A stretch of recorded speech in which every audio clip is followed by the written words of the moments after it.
At 7:28 p.m. on February 5, 2008, a tornado touched down in rural White County, Arkansas.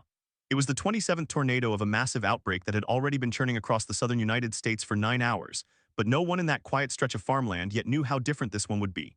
The storm had been building for hours, feeding on warm, moist air from the Gulf of Mexico and upper-level winds that screamed across the Mississippi Valley.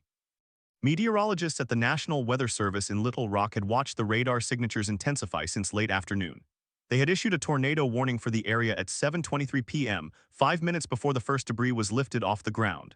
That warning gave residents exactly 13 minutes before the storm reached the town of Newport, 10 miles to the east. At 7:31 p.m., the tornado crossed into Jackson County. Its path was still narrow, no more than 200 yards across, but radar showed a pronounced debris ball, a signature that meant structures were being torn apart. The storm was moving at 45 miles per hour, faster than most tornadoes, which gave people in its path less time to react. The warning siren in the small community of Judsonia sounded at 7:35 p.m. Some residents heard it, others did not. In rural areas, sirens are often too far away to hear indoors, especially when the storm itself is howling at over 100 miles per hour.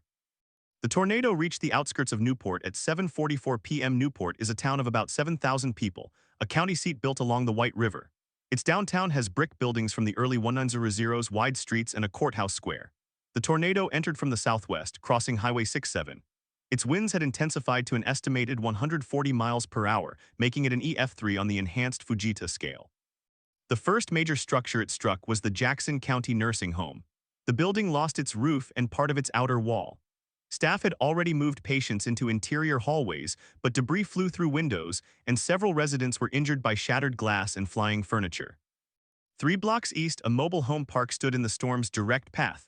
Mobile homes are extremely vulnerable to tornadoes, even at lower wind speeds. These homes were older, tied down with only metal straps anchored into concrete blocks. When the tornado hit, the homes were lifted off their foundations and rolled across the lot. Some were torn apart entirely. Of the 4 people who would die that night in Newport, 3 were in this mobile home park. Their names were later released: a 67-year-old woman, her 37-year-old son, and a 43-year-old man in an adjacent trailer. They had no basement. They had no interior room that could withstand those forces. The tornado gave them no chance. At 7:47 p.m., the tornado struck Newport High School. The school had been empty for hours. Students had left at 3 in the afternoon, but the building itself was heavily damaged. The gymnasium roof collapsed. The auditorium lost its rear wall. Classrooms on the west side of the building were exposed to the elements. The school was a total loss. It would not reopen for a year. Across the street, the town's emergency operations center was set up in the police station. Officers had to relocate when their own building began to shake. They moved to the county courthouse, which remained standing but lost several windows. The tornado continued eastward through the remainder of Newport, hitting a lumber yard and several warehouses before crossing the White River. At 7:53 p.m., it struck the town of Black Oak, about 5 miles northeast of Newport. Black Oak is a farming community with fewer than 300 residents. 3 homes were destroyed, but no one was killed there. The tornado continued its path for another 12 miles before lifting at 8:06 p.m. near the town of Grubbs. In total, it was on the ground for 35 minutes, traveled 34 miles, and reached a maximum width of half a mile.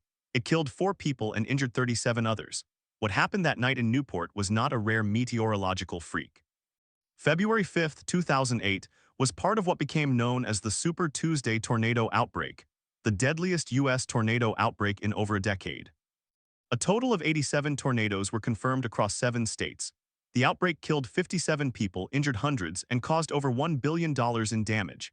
The conditions that day had been forecast well in advance. The Storm Prediction Center in Norman, Oklahoma had issued a moderate risk of severe weather for Arkansas by late morning. By early afternoon, they upgraded parts of the region to a high risk, the highest threat category they issue. Meteorologists knew that the atmosphere was primed for violent tornadoes. What they could not control was how people would receive and act on the warnings. The National Weather Service in Little Rock had issued a tornado warning for Jackson County at 7:23 p.m. That warning included the phrase, "This is a particularly dangerous situation." It warned that a confirmed tornado was on the ground and heading toward Newport. The warning was sent to the emergency alert system, broadcast on local television and radio stations. But for many people, that warning arrived too late or not at all. The tornado was already at the county line. Some residents later told reporters that they had not heard the sirens. Others said the sirens sounded only once and then stopped. A few said they had no warning at all, that they only knew something was wrong when the power went out and the windows broke. Investigators from the National Weather Service and the Arkansas Department of Emergency Management spent weeks studying what happened. They gathered witness accounts, reviewed radar data, and conducted damage surveys. They confirmed that the tornado reached EF3 intensity, with winds between 135 and 165 miles per hour. But intensity alone did not explain the loss of life. The question that emerged was not why the tornado was so destructive, but why the warning system had not reached the people who needed it most.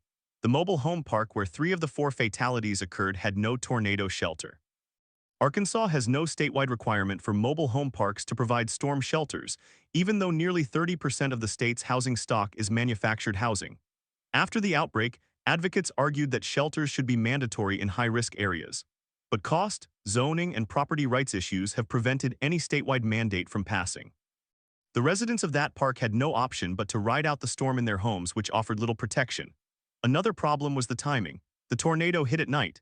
Nocturnal tornadoes are more deadly than daytime ones for several reasons. People are sleeping, they cannot see the rotation approaching. Warnings may not wake them. In the 2008 outbreak, nearly 70% of the fatalities occurred after dark. The Newport tornado touched down at 7:28 p.m. when the sun had already set.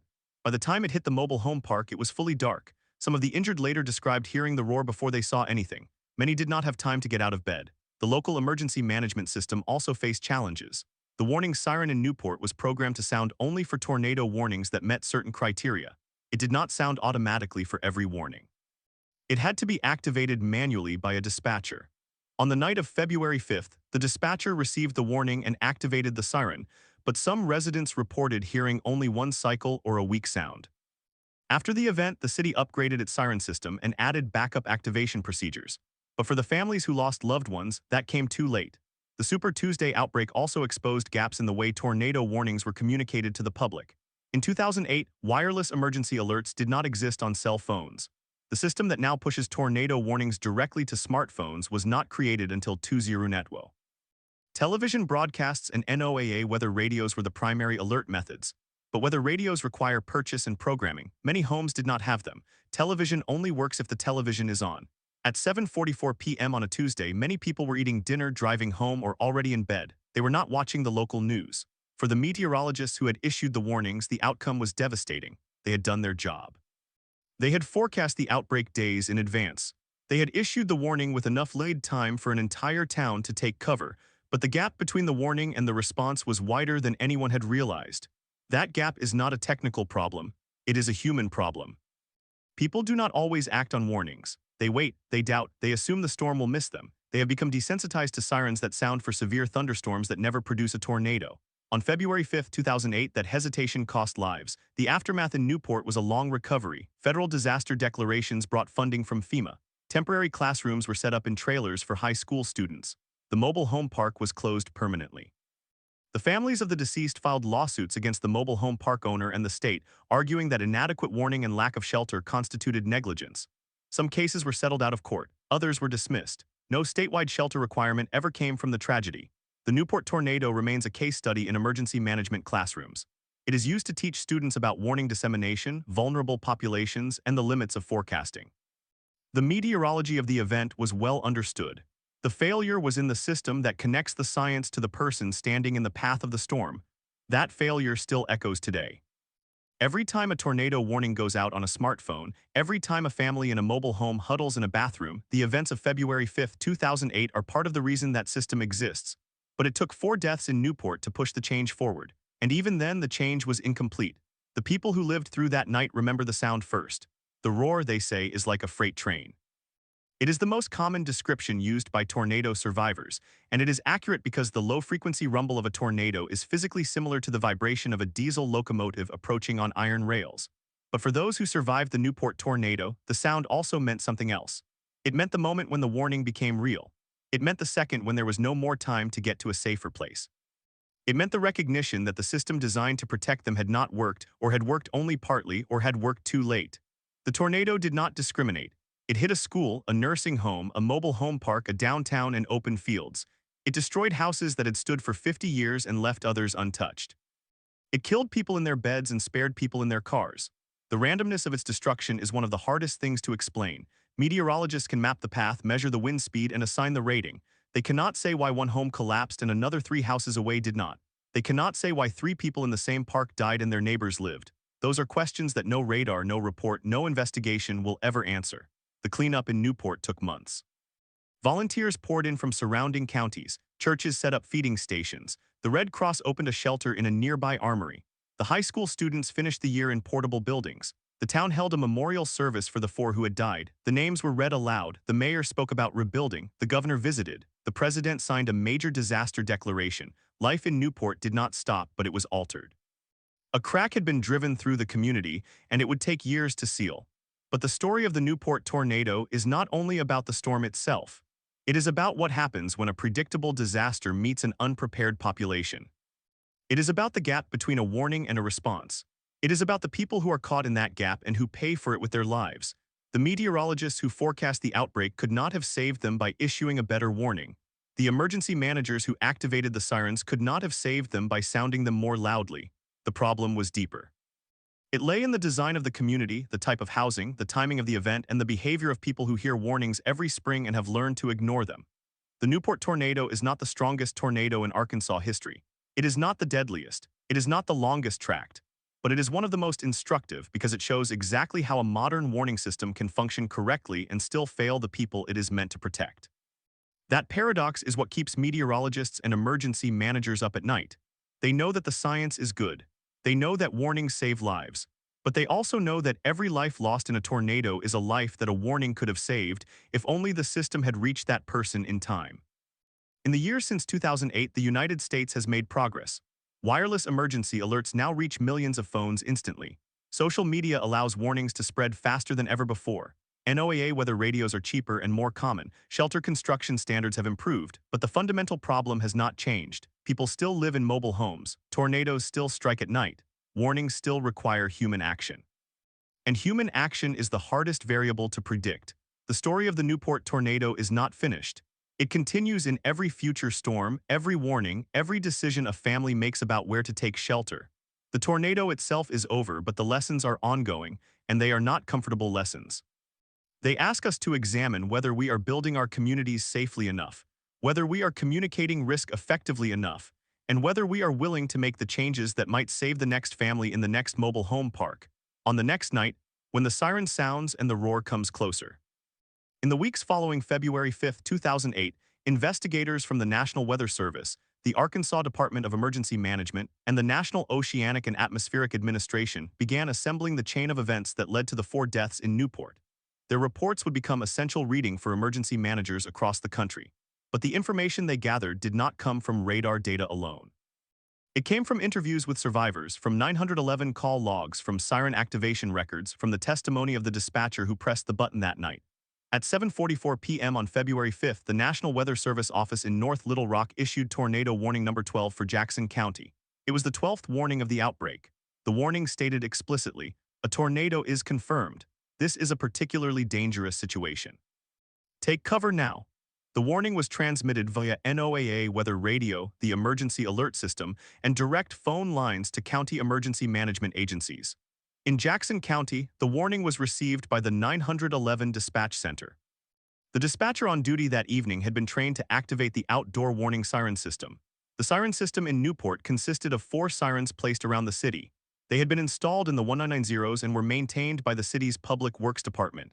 The activation procedure required the dispatcher to call a dedicated phone number that would trigger the sirens remotely. The dispatcher made the call. The sirens sounded. But interviews conducted after the storm revealed that many residents did not hear the sirens at all. Others heard them only briefly. Some described the sound as faint, as if coming from far away. The National Weather Service survey team later determined that the siren coverage area had significant gaps, particularly in the mobile home park where 3 people died. The park was located near the southern edge of the city, beyond the effective range of the nearest siren.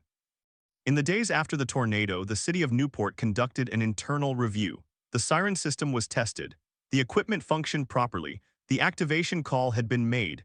The sirens had sounded. The problem was not a mechanical failure. It was a coverage failure. The system was designed to warn the downtown core and the older residential neighborhoods. The mobile home park, which housed a transient and low-income population, was not within the audible range. The system had been designed before the park expanded, and no one had updated the siren placement. The National Weather Service report, released in March 2008, highlighted this as a critical deficiency. The report noted that mobile home parks are especially vulnerable to tornado fatalities.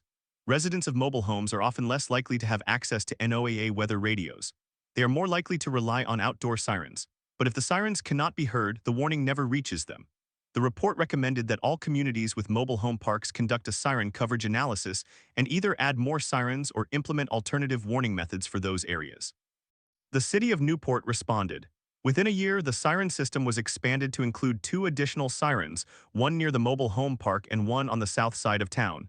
The activation procedure was changed.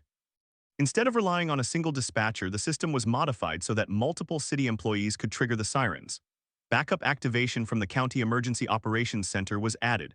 But for the families of the deceased, these changes came after the fact. They could not bring back the 4 lives that were lost. The 4 victims were identified in the days following the storm. 3 of them were residents of the Whispering Pines mobile home park, a mother and her 2 children. Their names were released by the Jackson County coroner. The mother was 34 years old. The children were 9 and 11. The 4th victim was a 72-year-old woman who lived in a house on the north side of the tornado's path. Her home was struck directly. No other fatalities were reported in Newport, though more than 30 people were injured, some critically. The mother and her children had been in their mobile home when the tornado hit. The home was not anchored to a foundation. It was a single-wide manufactured home, typical of the park. When the tornado struck with winds estimated at 135 miles per hour, the home was lifted off its supports and rolled across the lot. The structure disintegrated. The family was thrown into the debris. None of them survived. Investigators later determined that if a community tornado shelter had been available within walking distance, they might have had time to reach it. But there was no shelter. The park had no designated safe area. The nearest public shelter was at the high school, which was itself damaged by the tornado. The investigation into the mobile home park brought renewed attention to a long-standing issue in tornado-prone regions of the United States. Mobile homes are the most dangerous type of housing during a tornado. They are unanchored, lightweight, and structurally weak. Even a relatively weak EF2 tornado can destroy a mobile home. Residents are advised to evacuate to a sturdier building or a community shelter. But in practice, many mobile home parks lack any shelter, and many residents do not have transportation to leave. The problem is worst for the poor, the elderly, and the disabled, who are overrepresented in mobile home parks. In the aftermath of the Newport tornado, advocates for mobile home safety pushed for state legislation requiring all mobile home parks to provide a community shelter. The Arkansas General Assembly considered a bill in 2009. The bill would have required parks with more than 20 units to install a storm shelter or provide a transportation plan for residents to reach a safe location. The bill faced strong opposition from park owners who argued that the cost of building shelters would drive them out of business. The bill died in committee. No statewide requirement was ever enacted. The failure to pass the legislation is part of the reason the Newport tornado remains relevant. The same conditions that led to the deaths in 2008 still exist today. There are hundreds of mobile home parks in Arkansas, and most of them have no shelter. Residents are still relying on outdoor sirens that may not be audible. The gap between warning and response has not closed. It has only shifted. The Newport tornado also raised questions about the emergency response on the night of the storm. Once the tornado passed, the extent of the damage became clear. The high school had been hit. The nursing home had been hit. The mobile home park was destroyed. Emergency responders from across Jackson County converged on Newport. Fire departments from nearby towns sent engines and ambulances. The Arkansas National Guard was activated. The Red Cross set up a shelter at a church on the north side of town. The search and rescue operation lasted through the night. Residents trapped in collapsed structures were extricated by hand and by heavy equipment. The triage area was set up in a grocery store parking lot. The injured were transported to hospitals in Newport and Jonesboro. The 4 deceased were taken to a temporary morgue set up at the county coroner's office. The response was coordinated by the Jackson County Emergency Management Agency, which activated the Emergency Operations Center. The EOC was staffed by representatives from law enforcement, fire, EMS, public works, and the American Red Cross. Communication was handled through the county radio system, but the system had limitations. Some responders reported difficulty reaching the EOC because of downed cell towers and overloaded phone lines.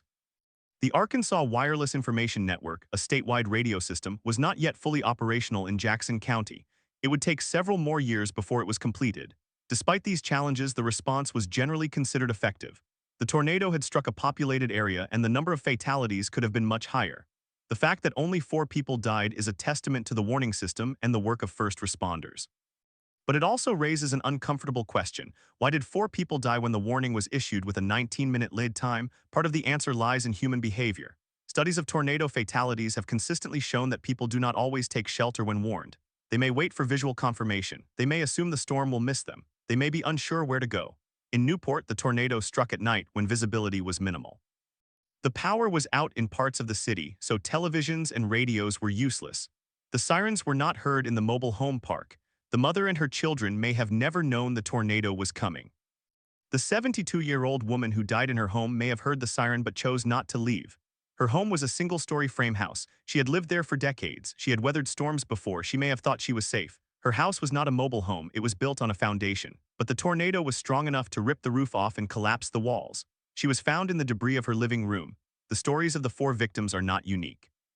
They are repeated in every tornado outbreak. They are the stories of people who were warned but did not act or who were not warned at all. The Newport case is instructive because it shows both sides of the problem. The warning system worked. The science was accurate. The forecast was precise. But the human element, the vulnerability of the housing stock, and the gaps in siren coverage combined to produce a tragedy that was entirely preventable. In the years since 2008, the National Weather Service has made significant efforts to improve the communication of tornado warnings. The particularly dangerous situation wording that was used in the Newport warning has been refined further. Impact-based warnings now include specific statements about the expected damage level. This is a life-threatening situation. Flying debris will be deadly. Mobile homes will be destroyed. These language changes are designed to overcome the desensitization that occurs when warnings are issued too frequently. At the same time, the rise of smartphones has transformed the way warnings reach the public. Wireless emergency alerts, known as WEA, were launched in 2020. These alerts are sent automatically to all mobile phones in the vicinity of a warning. They override silent mode and vibrate or ring with a distinctive tone. The system has been credited with saving lives in numerous tornadoes since its inception, but it is not perfect. Some phones do not receive the alerts due to network issues. Some people turn off the alerts, and the alerts still require the recipient to take action. The Newport tornado also led to changes within the city of Newport itself. The high school was rebuilt with a reinforced safe room capable of sheltering the entire student body. The safe room doubles as a gymnasium and community shelter. It is used for town meetings and events. It is also available to residents of the surrounding neighborhoods during severe weather. The decision to include the safe room was made possible by federal grants from the Hazard Mitigation Grant Program, administered by FEMA. The cost was significant, but the city chose to prioritize it. The mobile home park where the 3 victims died was permanently closed. The land was purchased by the city and converted into a green space. A small memorial was placed near the entrance. The names of the victims are engraved on a stone. Every year on the anniversary of the storm, a brief ceremony is held. Residents and city officials gather to remember the lives lost and to reaffirm the commitment to preparedness. But the broader lessons of the Newport tornado continue to resonate beyond the city limits. The event is studied by meteorology students at the University of Oklahoma and elsewhere. It is referenced in textbooks on emergency management. It is used as a case study in courses on risk communication. The question that remains is whether the changes that have been made since 2008 are enough. The answer, for many experts, is no. The fundamental problem of vulnerable housing has not been solved. Mobile homes remain the deadliest type of dwelling in tornadoes. Shelters are not required by most states. Warnings are still not reaching everyone, and the human tendency to delay or ignore warnings persists. The Newport tornado is a reminder that the gap between a warning and a response is not a technical problem that can be solved by better radars or faster algorithms. It is a social problem that requires changes in policy, infrastructure, and human behavior. On the night of February 5, 2008, the tornado that struck Newport was a predictable event. The warning was issued, the sirens sounded, but for 4 people it was not enough. Their deaths remain a quiet indictment of the system that failed them. And their story is still being told in emergency management classrooms, in National Weather Service training sessions, in conversations among meteorologists who wonder what more they could have done. The roar of the tornado faded that night. The sirens went silent. The cleanup began, but the question did not go away. It never does. Every time a new tornado warning is issued, every time a family in a mobile home checks the sky, the shadow of Newport hangs over the moment. The system is better now, but it is not perfect, and the cost of imperfection is measured in lives. The National Weather Service in North Little Rock issued its first tornado warning for Jackson County at 7:19 p.m. on February 5, 2008. At that moment, a supercell thunderstorm was moving northeast at 45 miles per hour, its rotation tightening as it crossed the White River. The warning included the familiar language of imminent danger, take cover immediately. But the warning also contained a phrase that forecasters reserve for only the most certain threats. This is a particularly dangerous situation. That phrase was chosen because the storm had already produced a confirmed tornado in nearby Woodruff County, and radar indicated the circulation was strengthening as it approached Newport. At 7:28 p.m., the tornado touched down on the southwestern edge of the city, near the intersection of Arkansas Highway 384 and County Road 363. It was on the ground for exactly 11 minutes. During that time, it traveled a path 8.2 miles long and 400 yards wide.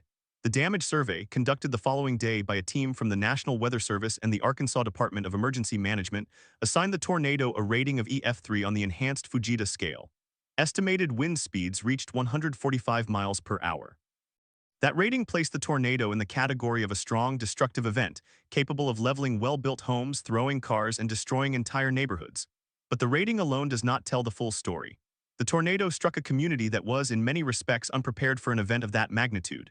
Newport is a city of roughly 7,800 people, located in eastern Arkansas, about 80 miles northeast of Little Rock. It is the seat of Jackson County, a rural area with a poverty rate significantly higher than the national average. The housing stock includes a large number of older single-family homes and mobile homes, many of which were not constructed to withstand the winds of an EF3 tornado. The 3 victims who died in the mobile home park lived in structures that were not anchored to a foundation. Their homes were essentially lightweight boxes set on blocks. When the tornado passed over, the homes were lifted, rolled, and disintegrated. The 4th victim, the 70-year-old woman, lived in a house that had been built in the 1940s. It was a wood-frame structure with a brick veneer, but the roof was not tied to the walls with hurricane clips, and the walls were not bolted to the foundation. The tornado removed the roof, allowing the walls to collapse inward. She was in her living room, a room that afforded no interior closet or bathroom without windows. Her home had no basement, no safe room, no storm shelter. She died in a space that offered no protection. The aftermath of the tornado required a full-scale investigation by the National Weather Service. Forecasters spent hours examining radar data, aerial photographs, and ground-level damage indicators. They interviewed witnesses, reviewed 911 calls, and analyzed the timing of the warning versus the time of impact. One of the key findings of the investigation was that the warning lead time, 19 minutes, was well above the national average for tornado warnings at the time. In many tornado events, lead times are closer to 10 minutes or even less. The Newport warning was a textbook example of what the National Weather Service strives for: accurate, timely, and specific. And yet, 4 people died. The investigation also looked at the siren system. Newport had 11 outdoor warning sirens at the time of the tornado. They were activated manually by the Jackson County Emergency Management Agency. The sirens were tested on the first Tuesday of each month. On the night of February 5th, the sirens were sounded at 7:22 p.m., 3 minutes after the warning was issued.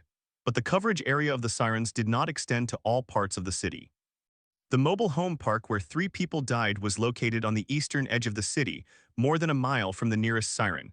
The sound of the siren may have been audible, but only if the wind was blowing in the right direction and the television was off. The power outage that affected parts of Newport meant that many residents could not receive the warning through broadcast media. The sirens were the only means of notification for those without access to a battery-powered radio or a weather alert receiver. The official report on the Newport tornado, published by the National Weather Service in March 2008, concluded that the number of fatalities was likely reduced by the warning and the response, but that additional fatalities may have been prevented with improved siren coverage, greater use of NOAA weather radios, and more widespread construction of safe rooms. That conclusion is a polite way of stating a blunt truth. The warning system worked as designed, but the design had critical gaps. In the years following the Newport tornado, the National Weather Service made a series of changes intended to close those gaps. In October 2007, just a few months before the Newport tornado, the agency had begun testing a new format for tornado warnings called impact-based warnings. The goal was to move away from generic language and toward specific, actionable statements that would convey the threat level in terms a layperson could understand. After the 2008 tornado season, which included deadly events in Arkansas, Tennessee, and Alabama, the impact-based warning system was rolled out nationwide. The new warnings included statements like flying debris will be deadly to those caught without shelter, and this is a life-threatening situation. The Newport warning would have been issued under the old system. Under the new system, the warning might have sounded even more urgent. But the Newport tornado also accelerated changes at the state and local level. In Arkansas, the experience of 2008 led to a renewed push for a statewide safe room program. The Arkansas Department of Emergency Management began applying for FEMA grants to fund the construction of community safe rooms in schools, churches, and public buildings. The first such safe room in Jackson County was built at the Newport High School, completed in 2011 at a cost of $1.2 million. It can accommodate 1,200 people and is designed to withstand winds up to 250 miles per hour. It has been used not only for tornado warnings, but also for severe thunderstorms and even during the pandemic as a cooling center during heat waves. The Newport tornado also left a mark on the field of atmospheric science. In 2009, a research team from the University of Oklahoma began a multi-year study of the warning response behavior of residents in rural Arkansas. The study, funded by the National Oceanic and Atmospheric Administration, used surveys and interviews to understand why people in mobile homes often fail to seek shelter even when a warning is issued. The researchers found that many residents did not trust the warnings, believing that the National Weather Service was too quick to issue alerts for storms that never materialized. Others reported that they had no safe place to go. Some said they simply did not believe a tornado would hit their exact location. These findings, published in a peer-reviewed journal in 2012, are still cited in disaster preparedness literature today. The question of why 4 people died in Newport has been asked again and again. The answer is not simple. It involves a combination of inadequate siren coverage, the absence of safe rooms, the vulnerability of mobile homes, the timing of the tornado after dark, and the deeply human tendency to underestimate risk. But there is another factor that is rarely discussed: the socioeconomic reality of the community. Jackson County is one of the poorest counties in Arkansas. The median household income at the time of the tornado was roughly $30,000 per year, well below the national average. Many families could not afford the cost of installing a safe room, which can range from $5,000 to $15,000. The mobile home park where 3 people died was a low-income community. The residents lived there because it was affordable. They had no other choice. The 4 victims of the Newport tornado are not named in the meteorological reports. They are identified only by age and location. But they were real people with names, families, and histories. The mother and her 2 children had moved to Newport just 3 months before the storm. She had taken a job at a local manufacturing plant. Her children were enrolled in school and had made friends. The night of the tornado, they were watching television when the power went out. They did not hear the siren. They did not have a weather radio. They did not know the storm was coming until the walls started shaking. The mother covered her children with her body. They were found together in the debris. The 72-year-old woman had lived in her house for 40 years. She was a widow whose children lived in other states. She had no car and no close neighbors. When the siren sounded, she may have heard it, but she had no way to get to a shelter. Her house had no interior room without windows. She went to her living room, the room she knew best, and waited. She died in the only place she felt safe. These are the stories that the data cannot capture. The radar images, the damage surveys, the warning times, they tell a technical story, but the human story is the one that matters. The Newport tornado is remembered by meteorologists as a case study in warning effectiveness and communication gaps. But for the people who lived through it, it is the memory of the wind, the darkness, the sound of breaking glass, and the silence that followed. For the families of the victims, it is a date on the calendar that they will never forget. In the years since 2008, the National Weather Service has continued to refine its forecast and warning capabilities. Dual polarization radar, which provides better detection of tornado debris, was installed nationwide after 2010. The lead time for tornado warnings has increased from an average of 12 minutes in 2007 to nearly 15 minutes today. The number of false alarms has decreased as forecasters have become more skilled at identifying the radar signatures that precede tornado formation. The system is better, but it is still not perfect. And the human element remains the greatest variable. Warnings only save lives if they are received, understood, and acted upon. In Newport, the warning was received. It was understood by the forecasters who issued it. But it was not acted upon by the victims. The reasons are many: the power outage, the lack of a siren, the absence of a safe place to go, the disbelief that a tornado could strike after dark. The question is not whether the warning system failed, but whether society has done enough to address the root causes of vulnerability. The Newport tornado did not result in sweeping national policy changes. It did not lead to new building codes for mobile homes, which remain the deadliest form of housing in tornadoes. It did not produce a federal mandate for safe rooms. It did not solve the problem of rural poverty. But it did change the way a small city in Arkansas thinks about severe weather. Newport now has a community safe room. Jackson County has improved its siren coverage. The National Weather Service office in North Little Rock uses the Newport tornado as a training exercise for new forecasters. The story of that night is retold every year, not as a lesson in failure, but as a cautionary tale about the limits of technology and the importance of community preparedness. On the evening of February 5, 2008, the sky over Newport turned a deep green. The rain paused and the air grew still. Residents who looked westward saw a low, dark cloud that seemed to pulse with lightning. The tornado formed unseen in the darkness. It was only when the debris cloud was illuminated by power flashes that people saw what was coming. By then, it was too late for some. The roar lasted less than a minute. Then the wind died, the rain returned, and the only sound was the distant wail of a siren that had not been heard by those who needed it most. The Newport tornado is not the deadliest tornado in Arkansas history. It is not the strongest. It is not the most famous, but it is one of the most instructive. It shows that a good warning is not enough. It shows that the gap between a warning and a life saved is filled with infrastructure, behavior, and chance. It shows that the most important meteorology is not the science of storms, but the science of communication. And it shows that the cost of imperfection is measured in lives. In the hours after the tornado, the first responders moved through streets that no longer looked like streets. The address system had been erased. Houses were piles of splintered wood, twisted metal, and torn insulation. Power lines lay across roads like dead vines. The darkness was absolute except for the headlights of emergency vehicles and the distant glow of lightning still flashing in the eastern sky. At 3 a.m. on February 6th, the Jackson County Office of Emergency Management requested search and rescue teams from neighboring counties. By dawn, more than 100 personnel were on the ground. They used thermal imaging cameras, but the debris was so deep and the trees so tangled that the cameras were often useless. They listened for voices. They heard only the wind and the occasional creak of a collapsed roof. The first fatality was discovered just after sunrise. A 72-year-old woman crushed in her living room. The second, third, and fourth were found together in the mobile home park. The mother had been sheltering her children. They were recovered at 7:45 a.m. The bodies were taken to a temporary morgue set up in a National Guard armory. The Red Cross opened a shelter at the Newport Church of Christ. By mid-morning, the American Red Cross had deployed 20 volunteers and 2 emergency response vehicles. The Salvation Army served breakfast to rescue workers in a parking lot that still smelled of natural gas. The National Weather Service survey team arrived at 10 a.m. They drove through the damaged path, noting the degree of destruction. They used GPS to plot the location of each damaged structure. They measured the width of the debris field. They interviewed witnesses who had been watching the storm. By 2 p.m., they had classified the tornado as an EF3 with winds between 136 and 165 miles per hour. The path length was 9.2 miles. The maximum width was 600 yards. The track began just west of U.S. Highway 67, crossed the White River, and dissipated near the railroad tracks on the east side of town. The survey team noted that the mobile home park was leveled. The frame of the mobile home where the family died was found 150 yards from its original location. The interior walls had been torn away. The roof was gone. The only recognizable piece of furniture was a child's bed frame, still intact, wedged into a tree. The survey team also noted the damage to the house where the elderly woman died. It was a wood-frame structure built in the 1960s. The roof was removed, the walls collapsed outward, and the interior was filled with debris from the surrounding area. The house had no interior room without windows.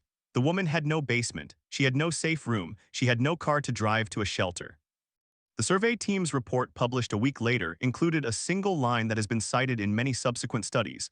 Deaths likely preventable if adequate shelter was available within reasonable proximity. What happened after the survey? The Federal Emergency Management Agency, FEMA, opened a disaster recovery center in Newport on February 10th. It operated for 2 months. More than 400 households registered for assistance. FEMA distributed approximately $1.2 million in individual assistance grants. The Small Business Administration approved loans of $2.8 million for homeowners and businesses, but the process was slow. Many residents did not have insurance. Some did not have bank accounts. Some could not prove ownership of their mobile homes. The recovery was uneven. Some neighborhoods were rebuilt within a year. Others remained empty lots, the concrete foundations still visible like scars on the ground. The Newport tornado also triggered a legal and regulatory review. In March 2008, the Arkansas Attorney General's office began an investigation into the adequacy of the siren system in Jackson County. The investigation found that the county had only 4 sirens at the time of the tornado. 3 were in Newport. 1 was in the town of Tuckerman, 6 miles to the south. The siren that covered the mobile home park had been damaged in a storm 2 years earlier and never fully repaired. The county had applied for a FEMA grant to replace it, but the grant had not been approved. The investigation concluded that the siren system met the minimum standards set by the Arkansas Division of Emergency Management in 20 RFIV. Those standards were based on population density and the number of warning points. They did not account for the vulnerability of mobile home parks or the lack of interior shelters. The standards were updated in 2009, but the change came too late for Newport. The question of who was responsible for the 4 deaths was never formally answered. No one was charged with a crime. No lawsuit against the county or the National Weather Service was successful.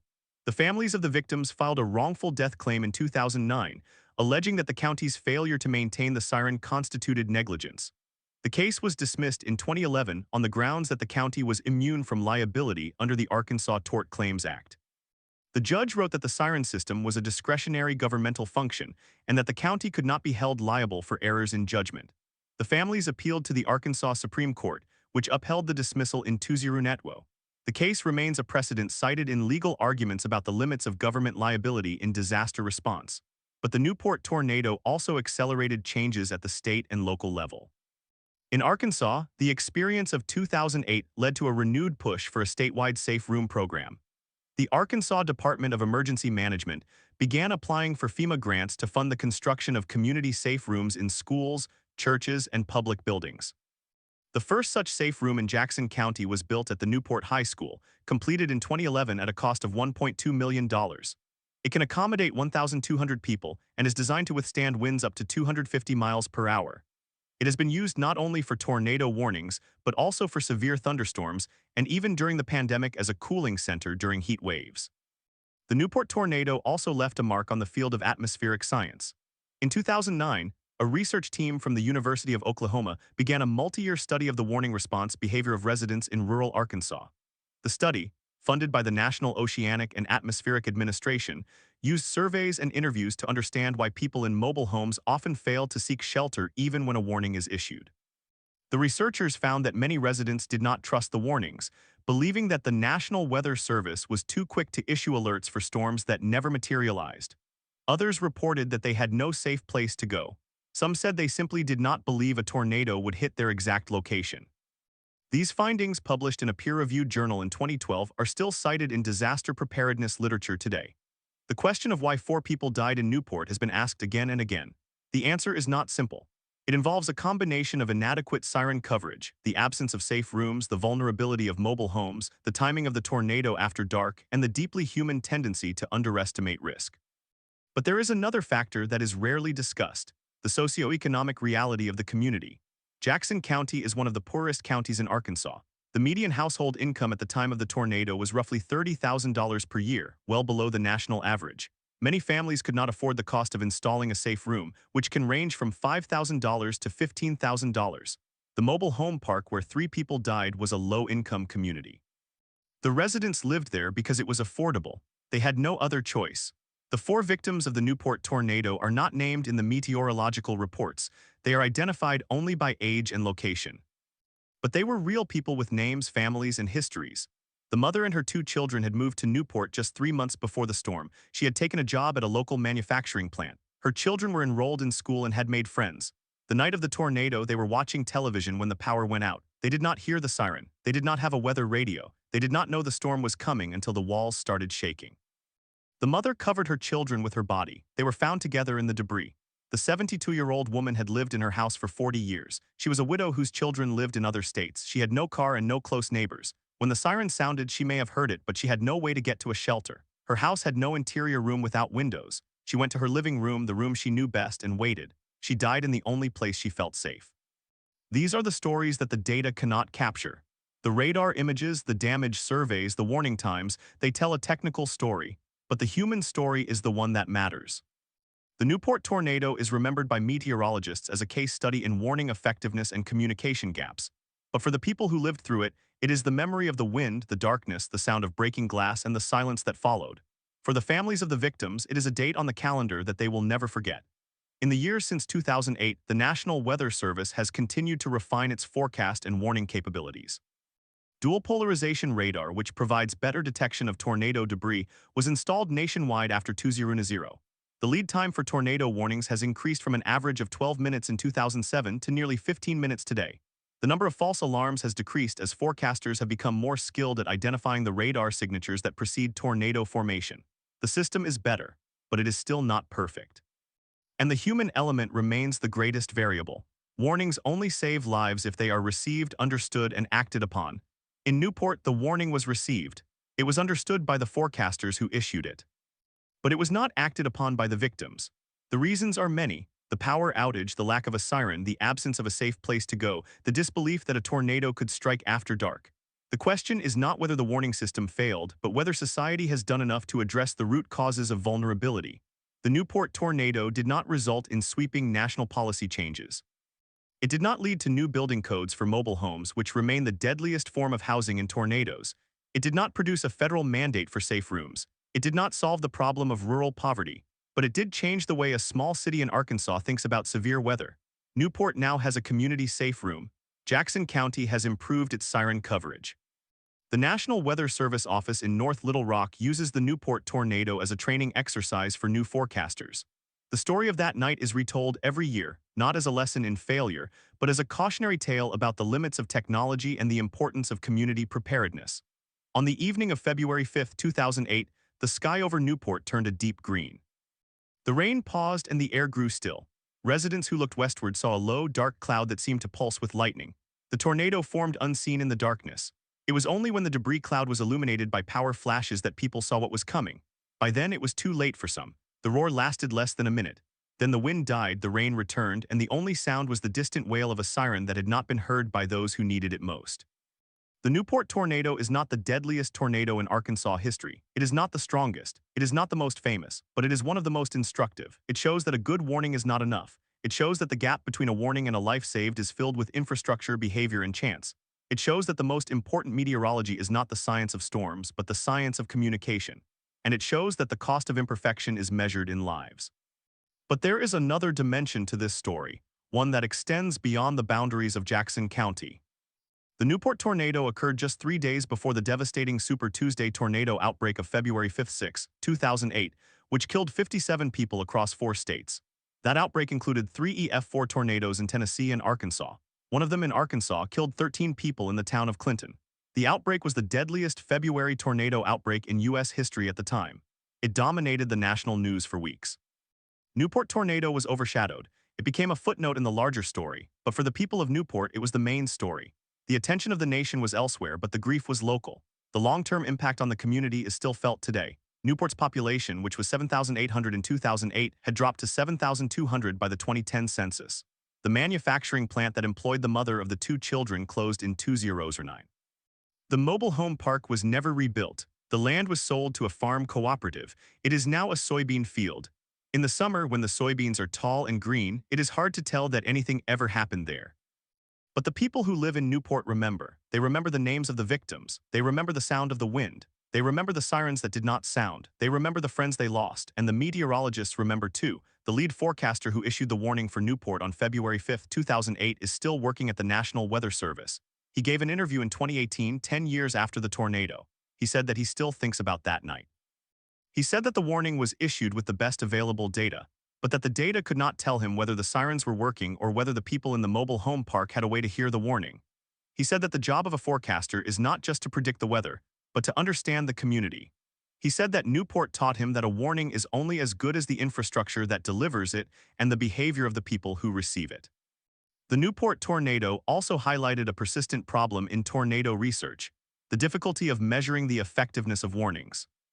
The standard metric is the lead time, the number of minutes between the issuance of a warning and the arrival of a tornado. But lead time is not the same as survival time. A warning issued 15 minutes before a tornado is useless if no one hears it or if there is no safe place to go. In 2012, the National Weather Service began a program called Weather Ready Nation, which aimed to improve the decision-making process of the public. The program emphasized the need for multiple ways to receive warnings, including wireless emergency alerts on cell phones. But even today, not all areas have reliable cell service. In rural Arkansas, there are still dead zones where the alerts never arrive. The Newport tornado also raised questions about the ethics of forecasting. When a forecaster issues a warning, they are making a prediction that will cause people to take action. That action may be a waste of time if the tornado does not materialize. It may be dangerous if people on the road try to outrun the storm. The forecaster must weigh the cost of false alarms against the cost of missed warnings. In Newport, the warning was accurate. The tornado did strike. But the warning did not save everyone. The question that remains is whether the forecaster could have done anything differently. The answer is probably not. The forecaster cannot control the power grid. The forecaster cannot install a siren. The forecaster cannot build a safe room. The forecaster can only issue the warning. The rest depends on the community, and that is the ultimate lesson of the Newport tornado. The warning system is a chain. The National Weather Service is one link. The county emergency manager is another, the siren is another, the weather radio is another, the neighbor who calls is another, the individual who decides to take shelter is the final link. In Newport, the chain broke at several points. The siren did not function, the power went out. The mobile home park had no safe room. The victims did not have a weather radio. The neighbor was not there, the chain broke, and 4 people died. The story of the Newport tornado is not a story of failure. It is a story of fragility. It is a reminder that no matter how advanced our technology becomes, we are still vulnerable to the forces of nature and the limitations of our systems. It is a reminder that the best warning is not the one that is issued, but the one that is heard and acted upon. And it is a reminder that the most important investment we can make in disaster preparedness is not in radar but in community, in safe rooms, in sirens that work, in education, in the simple act of knowing your neighbor and making sure they know the storm is coming. On the 5th anniversary of the tornado in 2013, the city of Newport dedicated a small memorial in a park near the courthouse. It is a simple stone bench with a plaque that reads, "In memory of the 4 lives lost on February 5, 2008, may we never forget." The bench faces west toward the direction from which the tornado came. On clear days, you can see the fields where the mobile home park once stood. The bench is often visited by families, by schoolchildren on field trips, and by meteorologists who come to pay their respects. It is not a large monument, but it is enough. It is a place to sit, to think, and to remember. And so the Newport tornado enters the record not as a statistic, but as a cautionary tale. It is taught in meteorology programs at the University of Oklahoma and the University of Alabama. It is referenced in FEMA planning documents. It is discussed at emergency management conferences. It is used as an example of the complexity of warning response, but for those who lived through it, the lesson is simpler. They know that the sky can turn green. They know that the wind can roar. They know that a siren can be silent. And they know that sometimes, even when the warning is perfect, it is not enough. That is the reality of tornadoes. That is the reality of life in the heart of Tornado Alley. And that is why the story of Newport, Arkansas on February 5, 2008 will never be forgotten.